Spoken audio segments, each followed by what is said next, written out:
Hello, friends. Welcome to Defense Lover for yet another discussion on Gandhiji. Welcome to Defense Lover, sir. Thank you, Raghav. Thank you. So, friends, from since past, we have already shot around 3-4 videos on Gandhiji, and yet again, today we are talking about how, in the present scenario, we still get some WhatsApp messages, and one of them most prominent one is हम हमें बिना खड़क और बिना ढाल के कोई आज़ादी मिल नहीं सकती। तो जो चरखे से जो आज़ादी मिली है वो कोई आज़ादी नहीं है। और it has been the people who send those messages believe that uh, everything was achieved by violence and nothing was achieved by the charkha. So let's now discuss that how Gandhiji assured that charkha was the most powerful thing that ever happened in Indian freedom history. Welcome to Defense Lover, sir. Thank you. Thank you. Sir ये जानना चाहेंगे कि sir इसके पीछे how did चरखा motivated every Indian and what was the story about it. मेरी book है दी rebel, उसमें भी मैंने ऑल्दो मैंने चरखा तो कवर नहीं किया है, लेकिन ओके उसका जो बेसिक थीम है बिहाइंड चरखा जी वो जरूर कवर की हुई है, राइट। यस सर तो अ, अब जब तुमने ये क्वेश्चन पूछा है तो once again, I take you back to, those that period जब ऐसा कोई जनता में लोगों में कोई इंडिया का कॉन्सेप्ट था नहीं, राइट। हम सब यस सर बटे हुए थे अपनी जातों में, धर्मों में, रीजन्स में। अ, भरपूर पॉवर्टी थी, right. I told you that book Romesh Chand Dutt की, the famines of India and the economic history of India under Britishers। तो उसमें उन्होंने बहुत अच्छा वर्णन किया कि क्या हाल थे देश के। ओके। यस जब गरीबी होती है तो फ्यूडलिज्म भी होता है। वो आज भी हम देखते हैं, माई बाप का कॉन्सेप्ट, यू नो। अब आज अगर वो स्थिति है, तो उस समय क्या होगी आप अंदाजा लगा सकते हो। अ, एक तरह की इकोनॉमिक डिपेंडेंसी थी अंग्रेजों पर। पूरे देश की जनता economically we were dependent on British. चाहे वो रॉ मटेरियल भेजते थे वहां पे और वहां से फिनिश्ड गुड्स आते थे जो यहाँ हम इस्तेमाल करते थे। यस सर तो हम लोग कुछ नहीं बनाते थे, यहाँ से रॉ मटेरियल जाता था, बन के आता था। तो जब ऐसी स्थिति होती है तो कोई आदमी जिसकी रोजी रोटी जहां से आती है उसके खिलाफ खड़ा नहीं हो सकता। उदाहरण के तौर पे आपको बड़ा बढ़िया वो, क्योंकि मैं तो इंडस्ट्री में भी रहा हूँ, कॉर्पोरेट सेक्टर में भी रहा हूँ, तो मुझे समझ में आता है बड़ा कि कोई भी बंदा यस सर अगर उसका बॉस, आपने वो एड देखा हरी साड़ू का? हाँ सर देखा लेकिन I think it was I think long time. monster.com या naukri.com का हाँ एक हाँ हाँ हाँ एड आता था, हरी साड़ू। यस सर ए, बिल्कुल खड़ूस सा बॉस था और वो इंसल्ट करता था बंदे की। ओके। यस सर लेकिन वो बंदा फिर भी नौकरी में टिका हुआ था, जाता नहीं था। क्यों यस नहीं सर जाता होगा? Because sir may be lack of opportunities or he might not be that good that he's not switching the job। हाँ, तो क्यों नहीं स्विच कर रहा, क्यों नहीं जा रहा? तो वो क्योंकि इकोनॉमिक डिपेंडेंसी हाँ है दादा। घर कहाँ यस से चला आएगा? एग्जैक्टली जिसके घर में मान लीजिए उसका घर, अगर उसके जेब में अच्छा खासा पैसा है, वो तो बोले यार ले फड़ मेरा रेजिग्नेशन लेटर, मैं जा रहा हूँ यार, yes sir right. So yes वो इकोनॉमिक डिपेंडेंसी होती है। और आज भी आपको ये सब कंपनीज में दिखाई देगा, बंदा बेचारा तिरस्कार सह के भी बैठा हुआ है, बोलता है यार मैं जब मेरे को अगली नौकरी मिलेगी तब तभी छोड़ जब के चला जाऊंगा। उसका ऐसे ही लेकिन होता है। उस दौरान वो बिल्कुल गऊ की तरह रहता है। यस क्यों? क्योंकि इकोनॉमिक डिपेंडेंसी है। यही स्थिति पूरे देश की तब थी और उसके पास कोई चारा नहीं था नौकरी स्विच करने का। अब वो चाहे किसान हो, चाहे मजदूर हो, चाहे वो किसी स्कूल में काम करता हो, कहीं पे भी काम करता हो, वो यस प्योरली, फुली डिपेंडेंट था ब्रिटिश। यस सर, अभी अभी सर रिसेंटली मैं एक रॉकेट बॉयज करके एक एक सीरीज है, जो हम्म। ये सर ये सोनी लाइव पे है, तो ये होमी बाबा बाबा के ऊपर है सर ये सीरीज। ओके, तो या। वो जब वो जाते हैं रतन टाटा के मतलब फादर से, मतलब उनसे मिलने के लिए, आई थिंक जमशेद जी टाटा से, इन 1940s। तो उनका हाँ, डायलॉग है कि मैं एक स्पेस रिसर्च इंस्टीट्यूट बनाना चाहता हूँ। तो हाँ। इनिशियली वो इंटरेस्टेड नहीं होते। फिर हम्म। Then he goes back and tells him कि सर एक एक जूते से लेके एक टाई तक, हम एक वॉच से लेके एक शर्ट तक, हम्म। हम सब कुछ भी मतलब ब्रिटिशर्स से हम लोग इंपोर्ट लेते हैं। करते हैं, हम्म। और हमारे यहाँ कुछ भी नहीं है। कुछ भी नहीं। तो that exactly, you know, that part was तो वेरी हाँ, मूविंग एट दैट पॉइंट नहीं, ऑफ टाइम। एग्जैक्टली अब पॉइंट ये होता है कि क्या हम लोगों की कंडीशन समझते नहीं समझते। हमने देख लिया, बहुत बढ़िया था। हाँ, सही बात है, अंग्रेज सब कुछ आता था, लेकिन क्या लोगों की क्या स्थिति होगी, उसकी मनोभावना क्या होगी, वो समझ पाते हैं क्या? आप नौकरी क्यों नहीं छोड़ देते हो जैसे ही तिरस्कार होता है?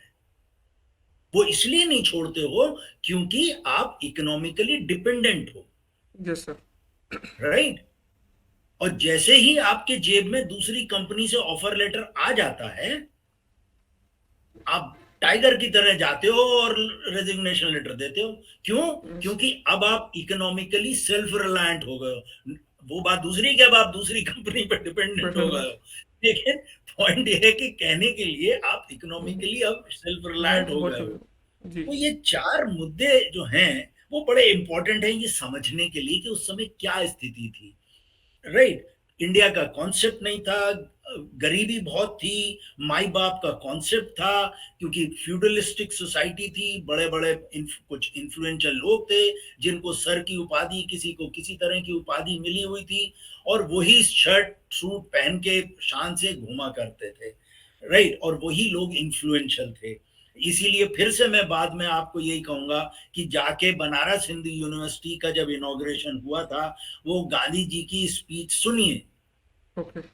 हर किसी व्यक्ति को सुननी चाहिए जिसे ये समझना हो कि उस समय क्या स्थिति थी, राइट? Yes sir. तो और चौथी ये कि हम लोग इकोनॉमिकली डिपेंडेंट थे, राइट? इकोनॉमिकली सेल्फ रिलायंट नहीं थे। और जब इकोनॉमिक आदमी इकोनॉमिकली डिपेंडेंट होता है तो बहुत उसको तिरस्कार भी सहना पड़ता है, वो एक तरह का गुलाम हो जाता यस सर। है। उदाहरण मैंने आपको हरी साड़ू का दे दिया। अब जब गांधी जी सीन पे आए तो सबसे पहला मुद्दा ये था कि जनता को, ये गरीब जनता को, फ्रीडम का क्या अर्थ है? सर फ्रीडम फ्रीडम का से अर्थ। क्या मतलब होगा? जिसको रोजी रोटी वहां से मिल रही है उसके लिए फ्रीडम क्या है यार? कुछ नहीं। रोजी रोटी ही फ्रीडम है। एग्जैक्टली। आप किस फ्रीडम की बात कर रहे हो कि मैं सरकार बनाऊंगा, कि देश चलाएंगे, हम हिंदुस्तानी हैं अपनी समय? बोले यार गुरु, मेरी रोजी रोटी घर चल रही है, उसको बंद मत करना।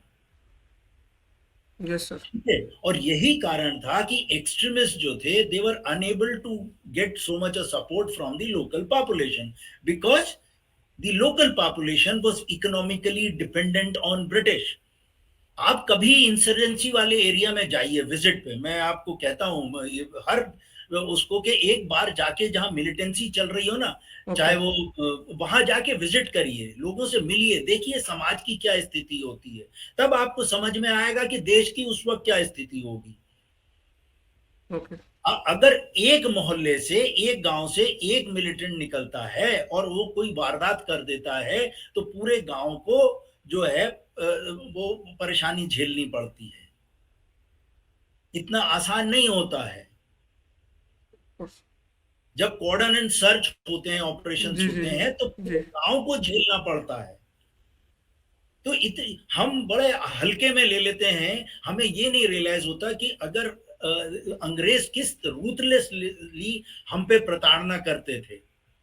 Yes sir. अगर। और हमें यस सर। हमें समझ में नहीं आता क्योंकि हम कंपेयर नहीं करना चाहते, हम देखना ही नहीं चाहते हैं, उस चीज को समझना नहीं चाहते, राइट? सो सबसे पहला सवाल था कि मैं कोई भी व्यक्ति के इन लोगों को, मैं अपनी देश की जनता को कैसे प्रेरित करूं कि वो आजादी के बारे में सोचें। तो सबसे पहले तो मुझे उनकी रोजी रोटी का बंदोबस्त करना पड़ेगा। अगर रोजी रोटी का बंदोबस्त नहीं कर पाऊंगा तो फिर ये सब बेमानी है, ये हो ही एग्जैक्टली। नहीं पाएगा। ओके। अब तो फिर मेरे पास चारा क्या है? तो चारा ये है कि किसी तरह मैं इनको इकोनॉमिकली सेल्फ रिलायंट करूं। तो कपड़ा कहाँ से आता था? कपड़ा आता था ब्रिटिश से, मिल्स एंड वही textile British factory. British mills and factories. हाँ, वहीं से आता था। तो अगर मान, सबसे आसान तरीका क्या है? एक है कि मैं अपना खाना खुद उगाऊं और खाऊं, राइट? यस लेकिन सर। नंगा तो नहीं रहूंगा, मुझे घर चलाने के लिए पैसा भी चाहिए। चलो, गाय से मुझे दूध मिल जाता है, घर का दूध दही हो जाता है, घर में थोड़ी सब्जी वब्जी भी हो जाती है, ओके, वो कर लूंगा। उसके बाद घर में कुछ पैसा भी चाहिए होता है काम, घर चलाने के लिए, तो वो कहाँ से आएगा? तो इसी की उधेड़ बुन में फिर ये सामने आया कि भाई, क्यों ना हम ऐसा कुछ बंदोबस्त करें कि लोगों को इकोनॉमिकली सेल्फ रिलायंट करें। सो अब पॉइंट आता है कि कैसे? तो कपड़ा कहाँ से? ब्रिटिश से आता था। सूत कहाँ से जाता था? वो इंडिया इंडिया से से आता जाता था। था, राइट? और यस। सारा फिर वहां से आता था और हम लोग सब पहन के खड़े होते थे।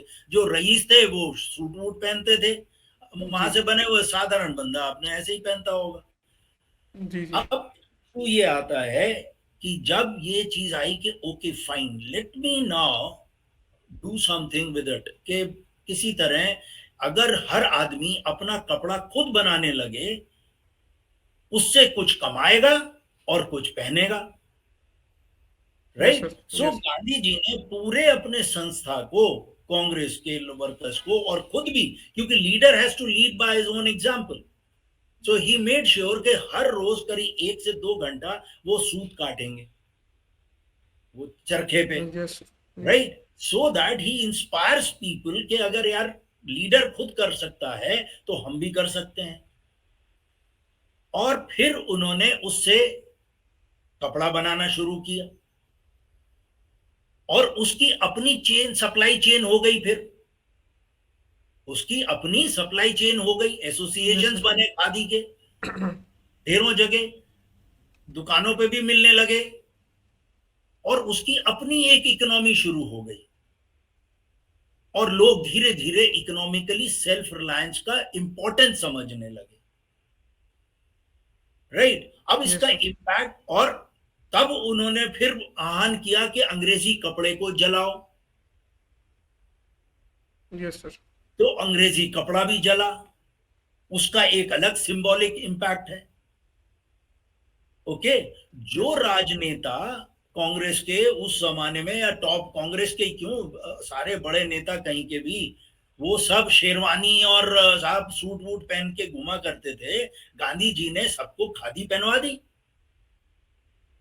वो कोई शौकिया, एकदम शौकिया नहीं होंगे, यस। लेकिन उनका पॉलिटिकल जो बेस था वही हिल गया था,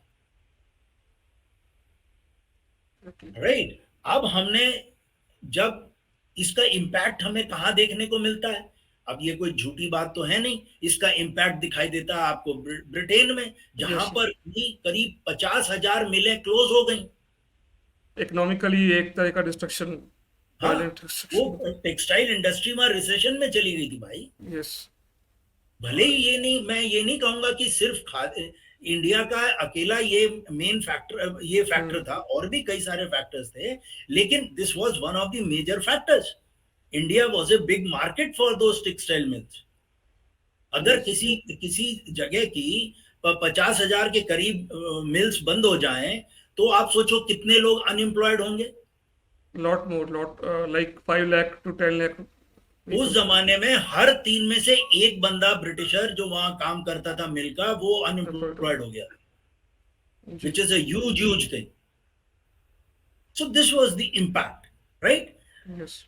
अब पॉइंट आता है कि हमने अपने लोग तो चरखे से, हमने इकोनॉमिक लिबरेशन किया अपने लोगों का, राइट? अब दूसरी चीज आती, एक टेस्ट ऑफ फ्रीडम आया लोगों में, कि फ्रीडम क्या चीज होती है। यस। अब आपने एक शब्द कहा था, अपॉर्चुनिटीज, यस सर। अपॉर्चुनिटीज। अब आप देखेंगे कि जो भी बड़ा स्किल्ड या टैलेंटेड बंदा होगा, उसके जेब में एक आध ऑफर लेटर हमेशा, हर हर एम्प्लॉय ये काम करता है अपनी औकात देखने के लिए. ही कीप्स इवेल्युएटिंग हिमसेल्फ, इधर उधर हाथ पैर मारता रहता है, कहीं से ऑफर लेटर लेता रहता है, जी इंटरव्यू का. क्यों? क्योंकि वो अपने आप को इवेल्युएट करता है कि मेरी मार्केट में कितनी डिमांड है. यस सर, करता है, नहीं करता है? करता ही हर है सर। एम्प्लॉय करता है, हर एम्प्लॉय करता है. वो यस अपनी मार्केट में इवेल्युएशन करता रहता है कि मेरी क्या औकात है इस वक्त मार्केट में. Right, and he gets nervous जब उसके पास कोई कहीं से कोई ऑफर लेटर नहीं आता. But look at the face of those people जो हमेशा जेब में एक ऑफर लेटर लेके घूमते हैं और जिनको ये कॉन्फिडेंस है कि हम्म। मैं अगर ट्राई करूंगा तो महीने भर में दूसरा जॉब ले आऊंगा. He has that taste of freedom. Yes sir.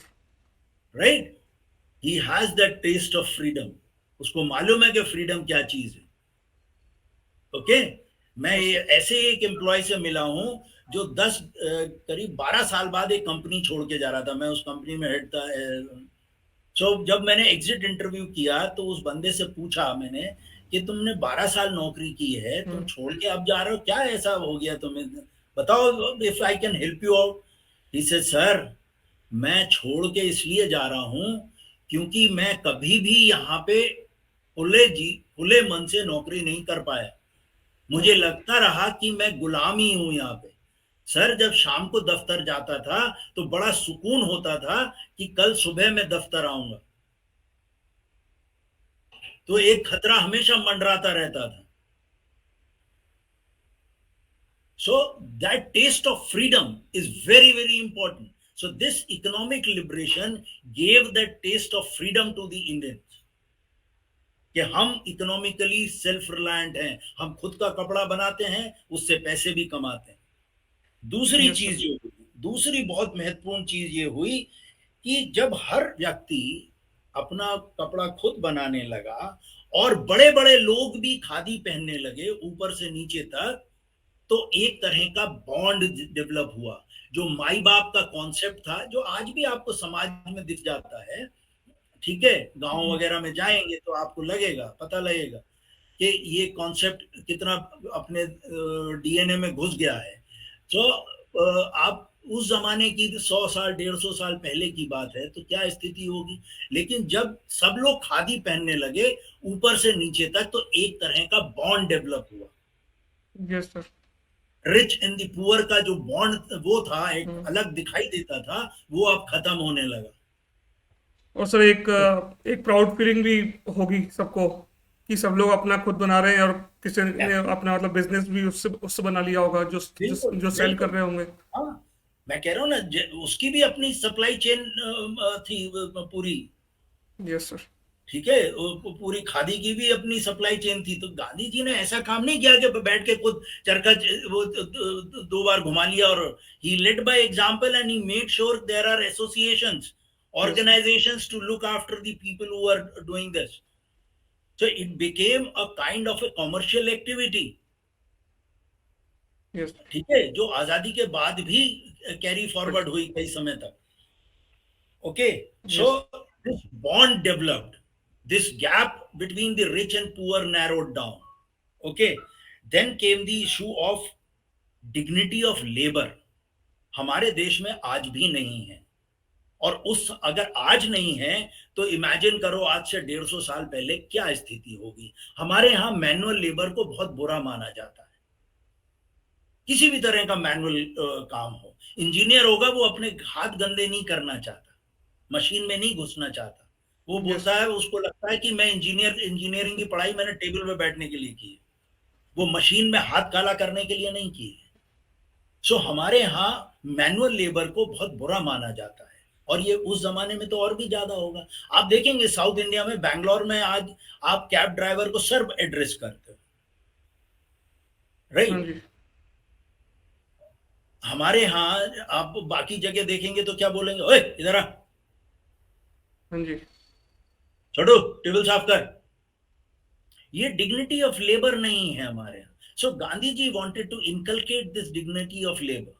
He wanted to make sure कि हर ऊपर से नीचे वाला आदमी थोड़ा मैनुअल लेबर करके अपना खुद का कपड़ा बनाए. So there is a dignity of labour. Yes sir. Okay, ना देन अब जब गांधी जी ने एक चीज और कही थी कि political liberty must include economic liberty for starving, for the millions of people who are starving. मतलब पॉलिटिकल लिबर्टी जो है कि सिर्फ हम सरकार बना लें लेकिन उससे किसी की इकोनॉमिक लिबर्टी ना आए, वो गलत बात है।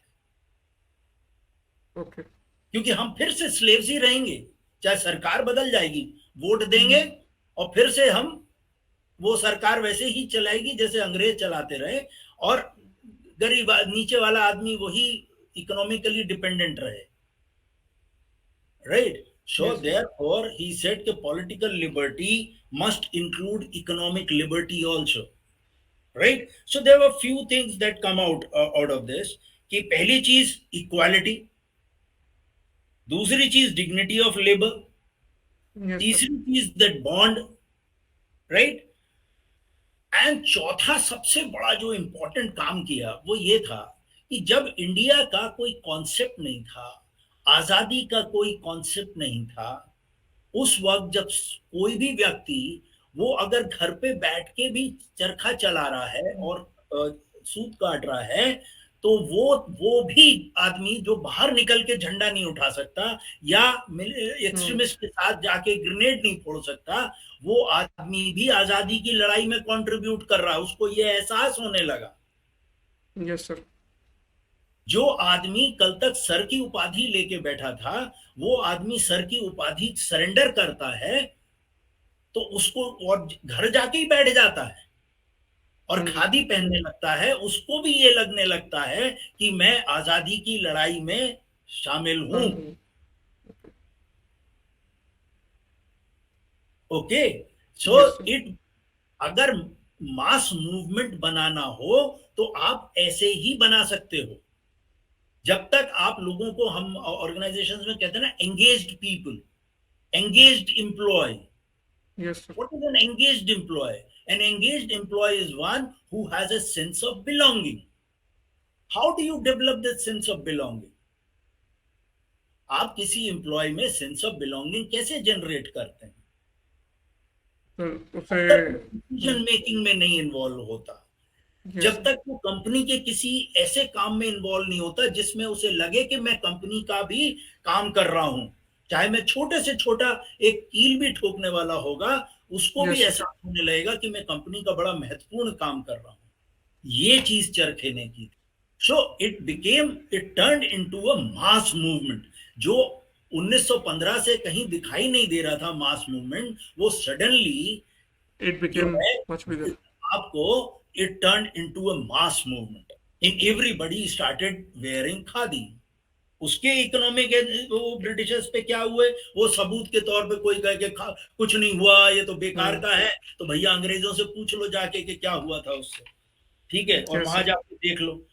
अब पॉइंट लास्टली मेरा जो इसमें है कि चरखे से और ये सब से, ये वो सही है। ये, 24 मिनट्स का सर वीडियो हो चुका है ये। ओके, हाँ जी। लास्टली मेरा ये है कि हमने सबसे, हमारे नेताओं ने तुरंत आजादी के बाद सब, उस वक्त तो ठीक है कि इनिशियल इम्पैक्ट तो गांधी जी का और खादी का रहेगा ही, एकदम तो वो चेंज नहीं होगा, लेकिन धीरे धीरे जब कंट्री सेल्फ रिलायंस की तरफ बढ़ने बढ़ने लगी थी और हम लोग खुद अपना कपड़ा बनाने लगे थे, तो हमने गलती ये की, हमारे नेताओं ने गांधी जी को 1948 में जनवरी में उनका देहांत हुआ, जी। तो हमने गांधी जी को वहीं फ्रीज कर दिया, उसी खादी में, उसी चरखे के साथ। हमने उनकी स्पिरिट, वो जो स्पिरिट थी, think out of the box, think new, think something creative, Gandhi ji ने भी ये चरखा जो था, एक बड़ा इंटरेस्टिंग चीज है ये, जब गांधी जी से एक स्टूडेंट ने पूछा कि साहब इसमें तो बड़ा टाइम लगता है कपड़ा बनाने में, तो गांधी जी ने बोला कि उतना ही पहनो जितना जरूरी है। फिर इसीलिए गांधी जी ने सबसे पहले फिर अपनी धोती, वो जो है ऊपर का, वो उतार दिया और फिर धोती पहन के घूमे। Okay. Right, so he led by example, then he realise कि यार रियली में टाइम लगता है, तो उन्होंने दूसरे तरह का चरखा वो इजाद किया जिसमें कि डबल व्हील होता है, ओके। राइट, से स्पिनिंग आसान होती है और फास्टर होती है। एंड सर ये So, कांग्रेस का भारतीय, जो जो पहला फ्लैग था उसमें भी आई थिंक चरखा था, आई गेस। हाँ, वो सब अपनी जगह है यार, वो ऑर्गेनाइजेशंस जरूर। कैसे लेते हैं वो ओके। उसको और क्या करते हैं, वो एक मैं उसमें नहीं, लेकिन मैं बात कर रहा हूँ सिर्फ प्योरली चरखे की कि what did it achieve, yes. Right. So अब आपको इससे एक नया वो आता है, स्किल डेवलपमेंट, कि लोगों में, हर व्यक्ति में, पहले जुलाई करता होगा हम्म। या पहले कुछ लोग ही चरखा चलाते होंगे और उनकी जात होगी एक, यस सर। राइट। अब पूरा देश चला रहा है, चरखा चला रहा है, और उससे, लेकिन हम लोगों ने गलती ये करी, हमने गांधी जी को वहीं फ्रीज कर दिया, उस स्पिरिट पे ध्यान नहीं दिया, हमने उस स्पिरिट को नहीं निकाला। आज भी गांधी जी से जुड़े संगठन आज भी खादी में ही घूम रहे होंगे, यस सर। अब कि धीरू भाई अंबानी जी ने कब से अपना कपड़ा बनाना शुरू कर दिया था इंडिया में, पॉलिस्टर, वो नहीं पहनेंगे। तो हो सकता है कि गांधी जी अगर आए तो हम्म। अब भैया वो इंडिया का ही कपड़ा शायद पहनेंगे, क्योंकि रेमंड भी हमारी कंपनी। Yes sir. सो हम लोगों ने सबसे बड़ी गलती करी, हमने गांधी जी को फ्रीज कर दिया वहां, और वो स्पिरिट पे ध्यान नहीं दिया, हमारे टीचर्स ने भी और हमारे नेताओं ने भी, और उससे उनका फायदा हो रहा था, ओके। इसीलिए, right. So I hope I have explain this. Yes sir. Any questions on this? Sir, no no questions on this. Okay. I suggest read my book again. You will find this similarity जो मैंने incident उसमें describe किया है, कि इससे क्या फायदा होता है, आप गरीब का रियली में भला करोगे। आज स्किल डेवलपमेंट की जो बात करते हैं ये वहीं से है। ओके। Yes sir. सर, इसी कड़ी में हमारा जो अगला सवाल है वो ये है कि जो व्हाट्सएप पे भी आता है, सबको आता है, वो ये है कि सरदार पटेल को स्टेट काउंसिल द्वारा पीएम चुना गया था, लेकिन गांधी जी ने बीच में आकर के नेहरू जी को पीएम बना दिया। तो इसी पे हम लोग जानना चाहेंगे कि इसके फैक्ट्स क्या हैं in in our next episode. Okay, right, we will cover it next time then. Yes sir. Okay. Okay, thank you, thank you, thank you so much sir for joining us today. जय हिंद, जय हिंद, जय जय Hind. Hind sir. Friends, अगर आपको video पसंद आया हो तो ऐसे ही आने वाले वीडियोस के लिए hit the subscribe button and click on the bell icon.